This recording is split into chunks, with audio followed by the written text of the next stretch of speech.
भर में लोगों से कहना चाहता हूं, कम मेक इन इंडिया।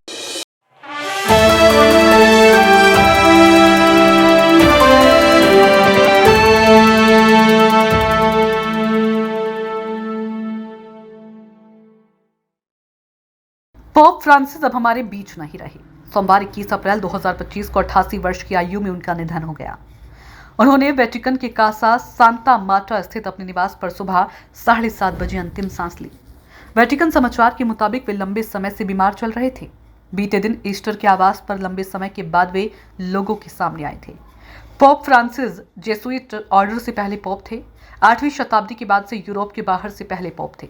अर्जेंटीना के ब्यूनस आयर्स में जॉर्ज मारियो बर्गोलियो के रूप में जन्मे पोप फ्रांसिस 1969 में कैथोलिक पादरी नियुक्त किए गए थे।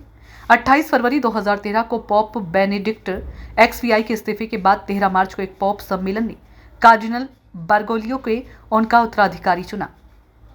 उन्होंने सेंट फ्रांसिस ऑफ असीसी के सम्मान में फ्रांसिस को अपना पोप नाम चुना। अब आधिकारिक शोक की 14 दिन की अवधि होगी, जिसके बाद कार्डिनल्स मसीह के नए विकार का चुनाव करने के लिए सम्मेलन में आएंगे।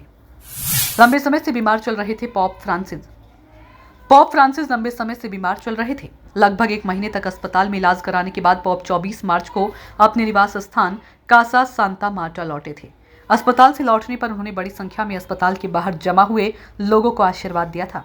सार्वजनिक रूप से पोप को देखने के बाद लोग काफी खुश दिखे थे और जयकारा भी लगाए थे। करीब 1 महीने से ज्यादा समय तक अस्पताल में रहे थे भर्ती। पोप फ्रांसिस को 14 फरवरी को अस्पताल में भर्ती कराया गया था। उन्हें डबल निमोनिया हो गया था। अस्पताल में चिकित्सकों की निगरानी में उनका चला था इलाज। 1 महीने से ज्यादा समय अस्पताल में बिताने के बाद उन्हें छुट्टी दी गई थी। पोप की देखभाल करने वाले सर्जरी प्रमुख सर्जियो एल्फिएरी ने बताया था कि उन्हें दवाइयों की जरूरत पड़ती रहेगी। युवावस्था में निकाला गया था फेफड़े का हिस्सा। पोप फ्रांसिस जब जवान थे तब उनके एक फेफड़े में संक्रमण के कारण उसे हटाना पड़ा था।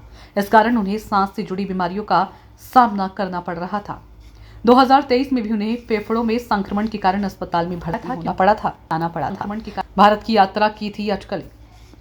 पोप फ्रांसिस भारत आने वाले थे। पिछले साल दिसंबर में केंद्रीय मंत्री जॉर्ज कुरियन ने बताया था कि पोप फ्रांसिस के 2025 के बाद भारत दौरे पर आने की संभावना है।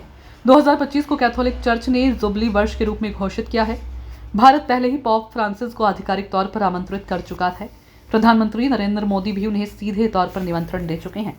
यात्रा पोप की सेहत और सुविधा के अनुसार निर्धारित की जाने वाली थी। ब्यूरो रिपोर्ट, नई दिल्ली।